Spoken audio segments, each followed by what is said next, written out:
అక్రమంగా ఫిల్టర్ ఇసుకను తయారు చేస్తూ రాత్రి పగలు తేడా లేకుండా ఇతర ప్రాంతాలకు తరలిస్తుండగా పక్కా సమాచారం మేరకు టిప్పర్లను పట్టుకుని పోలీస్ స్టేషన్కు తరలించారు పోలీసులు. మహబూబ్ నగర్ జిల్లా జడ్చర్ల మండలం ఉద్దండపూర్ రిజర్వాయర్లోని తవ్విన నీటి కుంటలో అక్రమంగా ఫిల్టర్ ఇసుకను తయారు చేస్తూ ట్రిప్పర్ల ద్వారా ఇతర ప్రాంతాలకు తరలిస్తుండగా పక్కా సమాచారం మేరకు జడ్చర్ల పోలీసులు సోమవారం ఉదయం ఇసుక టిప్పర్లను పట్టుకుని పోలీస్ స్టేషన్కు తరలించారు. ఇటీవల నియోజకవర్గంలోని స్థానిక ఎమ్మెల్యే అనిరుద్ రెడ్డి అక్రమ ఇసుకపై ఉక్కుపాదం మోపినా కూడా అవేవి లెక్క చేయకుండా అక్రమార్కులు మాత్రం ప్రభుత్వ ఆదాయానికి గండి కొడుతూ తమ దందాను యథేచ్ఛగా కొనసాగిస్తున్నారు. ఈ తరుణంలో పక్కా సమాచారం మేరకు ఉదండాపూర్ రిజర్వాయర్ నీటి కుంటలో అక్రమంగా ఫిల్టర్ చేస్తున్న 5 టిప్పర్లను పట్టుకుని పోలీస్ స్టేషన్కు తరలించడం జరిగిందని, మరో 4 టిప్పర్ల డ్రైవర్లు అక్కడి నుంచి పరారీ కావడంతో వాటిపైన కూడా చర్యలు తీసుకోవడం జరిగిందని, పట్టుబడ్డ టిప్పర్లపై కేసు నమోదు చేశామని, అలాగే ఇటీవల అల్వాన్పల్లి సమీపంలో అక్రమంగా తరలిస్తున్న ఇసుక ట్రాక్టర్లు కూడా పట్టుబడ్డాయని, వాటిపై కేసు నమోదు చేయడం జరిగిందని పట్టణ సీఐ ఆదిరెడ్డి తెలిపారు. ప్రభుత్వ నిబంధనలను అతిక్రమించి ఎవరైనా అక్రమ ఇసుక రవాణాకు పాల్పడితే వారిపై పీడీ యాక్ట్ కేసు నమోదు చేస్తామని సీఐ తెలిపారు. ఈరోజు నమ్మదగిన సమాచారం ప్రకారం తెల్లవారుజాము మొత్తం మేము ఉద్దండపూర్ ప్రాజెక్టు విజిట్ చేయడం జరిగింది.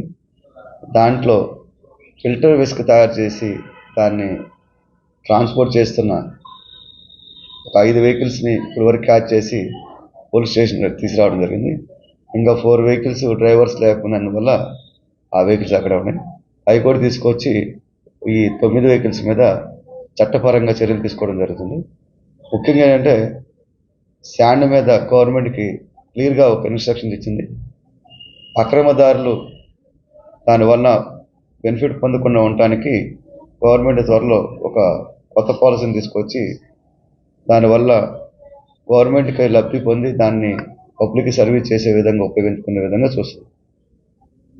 ఎవరైనా సరే అక్రమంగా ఇసుక తరలించినట్లయితే వారిపైన ఇంకా దీనికంటే ఇంకా కఠినమైన చర్యలు తీసుకొని ఫ్యూచర్లో పీడీ యాక్ట్ కూడా బుక్ చేసి వాళ్ళ మీద కఠినాతి కఠిన నిర్ణయం తీసుకోవడం జరుగుతుంది. అన్నీ కూడా మనకి రాజాపూర్ కానీ షాద్ నగర్ కానీ ఈ ఏరియాలో ఉన్న పర్సన్సే దాంట్లో ఉన్నాయి. ఇంకా వాళ్ళ డీటెయిల్స్ అన్నీ ఇంకా తీసుకోవాలా. అవి తీసుకున్న తర్వాత వాళ్ళ మీద కేసు రిజిస్టర్ చేయడం. ఇసుక ఫిల్టర్ ఏదైతే మనకు ఉద్దండపూర్ ఈ ప్రాజెక్ట్ ఉందో ఆ ప్రాజెక్ట్లోనే ఈ కొంత ప్రాజెక్ట్కి తీసిన మట్టి, ఆ మట్టి వలన మట్టి తీసడం వల్ల దాంట్లో వాటరు గుంతలు ఉన్నాయి. ఆ గుంతల్లోనే ఆ సరౌండింగ్ ఉన్న మట్టి తీసుకొచ్చేసి అక్కడ ఫిల్టర్ తయారు చేయడం జరుగుతుంది.